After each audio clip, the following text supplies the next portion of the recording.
अस्सलाम वालेकुम। उम्मीद करता हूँ आप खैरियत से होंगे। आज का मौजू संजीदा है, लेकिन अगर आपने इस जियोपॉलिटिकल सिनेरियो को समझ लिया तो इससे आपको सरमायाकारी में बहुत मदद मिल सकती है। आपके इल्म है कि खलीज एक बहरान से गुज़र रहा है। दुबई में मिज़ाइल गिर रहे हैं। पाम जमेरा तबाह हुआ। फेयर माउंट होटल पे मिज़ाइल लगा। दुबई एयरपोर्ट बंद हो गया और लाखों लोग चार्टर फ़्लाइट पर मुल्क छोड़कर भाग गए। और अब भी ये सिलसिला जारी है। लेकिन सवाल ये है कि वो सरमाया जो दुबई में था वो अब कहाँ जा रहा है, और इसका सबसे बड़ा फ़ायदा किसको हो सकता है। मैं हूं मोहम्मद फैज़ान ख़ान और आप देख रहे हैं रहबर स्टेट कंसल्टेंट्स।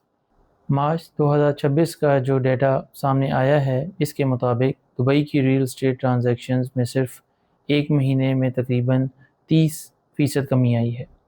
सियाहत से हासिल होने वाली आमदन जो सालाना 30 अरब डॉलर थी, वो एक ही रात में ख़तरे में पड़ गई। और सबसे अहम बात, दुबई की वो पहचान जिस पर इसकी पूरी मईशत खड़ी थी कि हम खलीज में हैं लेकिन हम महफूज हैं, वो पहचान अब सवालिया निशान बन चुकी है। जो लोग वहाँ थे वो भाग रहे हैं, सरमाया निकल रहा है, और यही सरमाया जिसे माहिरीन माशियात सरमाया का इनकलाब या अंग्रेज़ी इस्तिलाह में कैपिटल फ़्लाइट कहते हैं, अब नई मंजिल तलाश कर रहा है।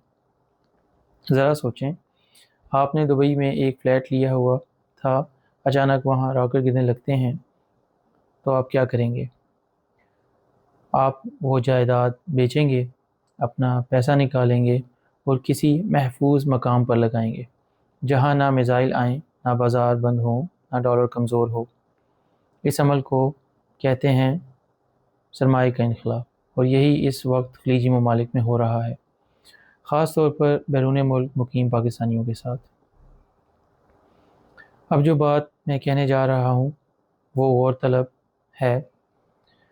पाकिस्तान के तकरीबन 30 लाख से ज़्यादा लोग खलीजी ममालिक में मुत्तहिदा अरब अमारात, सऊदी अरब, कतर, कुवैत, ओमान में काम करते हैं। ये लोग हर साल अरबों डॉलर पाकिस्तान भेजते हैं, और जब दुबई गैर मुस्तहकम हुआ तो बहुत से लोगों को दुबई की इंतहाई संजीदा कमज़ोरियाँ नज़र आईं, जिसकी वजह से अब इन्वेस्टर ये सोचने पर मजबूर हुआ है कि दुबई की गैर यकीनी मार्केट में पैसा लगाने से बेहतर है कि अपने मुल्क में ज़मीन ख़रीद ले। वो ना कोई चुरा सकता है, ना उस पर मिज़ाइल गिरते हैं। और यही वो तब्दीली है जो 2026 में पाकिस्तान की रियल एस्टेट को बड़ा फ़ायदा दे सकती है। पाकिस्तान में इस वक्त जायदाद की कीमतें अपनी असल कदर से तकरीबन 30 से 33% कम हैं। यानी आज जो आप चीज़ ख़रीदेंगे वो सस्ती है, और जब बैरून मुल्क से सरमाया आएगा तो कीमतें ऊपर जाएंगी। अब इस तनाज़ुर में दो मुमकिन सूरत हाल पे बात की जा सकती है। एक ये कि जंग जारी रहे, और दूसरी अगर जंग बंदी हो जाए। आपके लिए दोनों सूरत हाल वाज़े करने की कोशिश करता हूँ। पहली सूरत में अगर जंग जारी रही और अमेरिका ईरान का तनाज़ा बढ़ा, तो खलीज में रहने वाले पाकिस्तानी तेज़ी से वापस आएंगे। जब वो वापस आएंगे, अपने साथ बचत लाएंगे और सबसे पहले घर ख़रीदेंगे। इस्लामाबाद, रावलपिंडी और लाहौर में लग्जरी अपार्टमेंट्स और क्लोज कम्युनिटीज़ की मांग बढ़ जाएगी। Blue area Islamabad, DHA Lahore, Bahria town, ये सब ऊपर जाएंगे। और दूसरा सिनेरियो जिस पे बात की जा सकती है वो, अगर जंग बंदी हो जाती है तब भी पाकिस्तान की रियल एस्टेट फ़ायदे में रहेगी। आपका सवाल अगर क्यों में है, तो उसका जवाब ये है कि पाकिस्तान ने इस बहरान में गैर जानिबदाराना किरदार अदा किया, जिससे आलमी सतह पर हमारा तासुर बेहतर हुआ है। सरमायाकारों का एतमाद बढ़ने लगा है। जो पाकिस्तानी सरमायाकार खलीज में फंसे हुए थे, वो अब सुकून से मनसूबा बंदी करेंगे और दुबई के बजाय पाकिस्तान में सरमायाकारी करने का सोचेंगे। और सबसे अहम, तेल की कीमतें मुस्तहकम होंगी, तामीराती सामान सस्ता होगा और तरक्याती काम तेज़ी से बढ़ेंगे।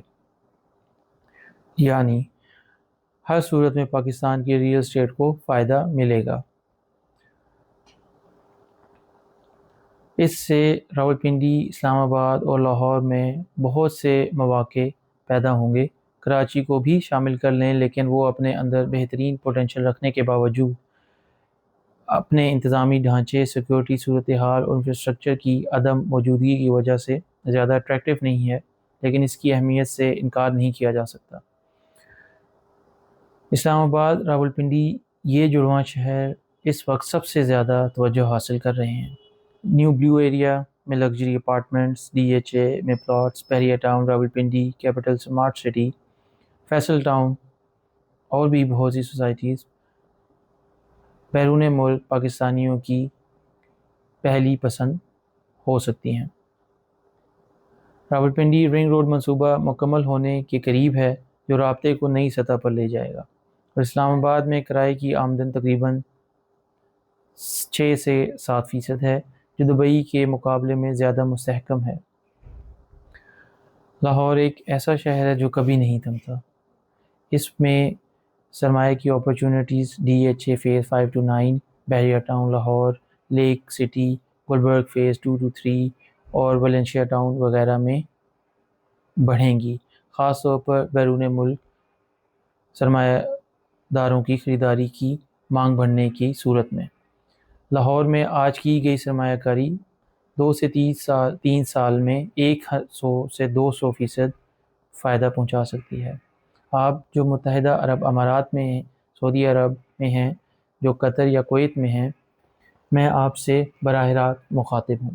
آپ کا سرمایہ اگر دبئی کی غیر یقینی مارکیٹ میں ہے، جہاں آج سب ٹھیک ہے اور کل سب بدل سکتا ہے، اس پہ نظر ثانی کریں۔ میں یہ نہیں کہہ رہا کہ اپنا سارا پیسہ نکال لیں، لیکن کم از کم 60 to 70% لازمی محفوظ مقام پر منتقل کر لیں۔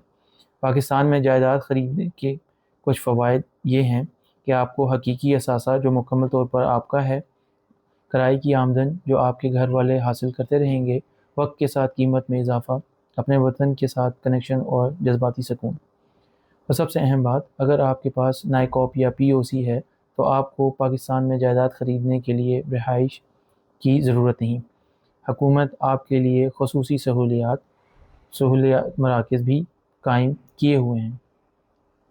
یہ وقت فیصلہ کرنے کا ہے۔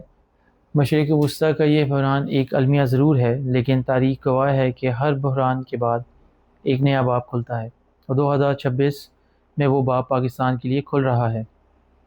اگر آپ کو کسی جائیداد کے بارے میں رہنمائی چاہیے، سرمایہ کاری کا منصوبہ بنانا ہو، یا صرف یہ سمجھنا ہو کہ آپ کے لیے درست فیصلہ کیا ہے، تو آپ مجھ سے رابطہ کر سکتے ہیں۔ میں تمام ڈیٹیلز آپ کو اسکرین پہ نظر آ رہی ہوں گی۔ جانے سے پہلے ایک گزارش کہ اپنا اور اپنے پیاروں کا بہت خیال رکھیں، اور مجھے اپنی دعاؤں میں یاد رکھیں۔ السلام علیکم۔